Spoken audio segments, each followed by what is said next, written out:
Wah, sudah masuk musim penghujan nih ya Bun.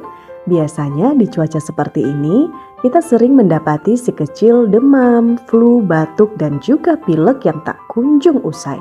Tahu nggak sih Bun, ternyata bawang merah yang sering kita gunakan untuk memasak dapat mengatasi semua ini.